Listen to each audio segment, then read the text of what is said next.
بعض لوگ سمجھتے ہیں کہ اگر کسی آدمی کی آنکھ دیر سے کھلی اور فجر کی اذان ہو رہی تھی تو ایسے وقت میں وہ جلدی جلدی سحری کھا لے تو یہ درست ہے۔ تو عرض یہ ہے کہ یہ بالکل درست نہیں ہے۔ جب صبح صادق ہو جائے تو صبح صادق کے بعد اب کھانے کی اجازت نہیں ہے۔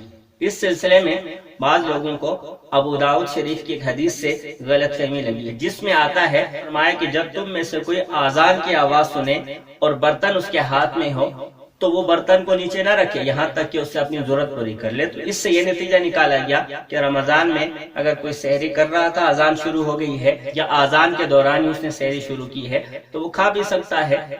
تو بہرحال سمجھ لینا چاہیے کہ اس حدیث کا وہ مطلب مراد نہیں ہے جو ظاہر الفاظ سے سمجھ میں آتا ہے۔ حضرات شارحین حدیث نے اہل علم نے اس کے مختلف جوابات دیے ہیں۔ پہلا جواب اس سلسلے میں یہ ہے کہ اس حدیث میں سحری کا کہیں تذکرہ نہیں آیا ہے، تو یہ حدیث عام ہے۔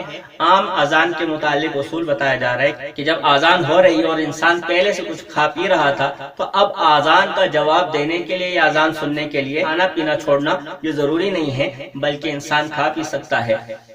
تو اس کا تعلق اس سے ہے، اس کا تعلق سحری کے مسئلے کے ساتھ نہیں۔ دوسرا جواب اس سلسلے میں یہ دیا گیا ہے کہ اصل میں یہاں اگر سحری مراد لی بھی جائے تو یہاں مطلب یہ ہے کہ اگر ایک آدمی کو خارجی ذرائع سے اس بات کا پتہ چل چکا ہے کہ اذان وقت سے پہلے دی جا رہی ہے، ابھی وقت ہوا نہیں ہے، پہلے جو ہے اذان دی جا رہی ہے، تو ایسا آدمی پہلے سے کھا سکتا ہے۔ ظاہر ہے کہ اس میں کھانے پینے میں تو کوئی حرج نہیں ہوگا۔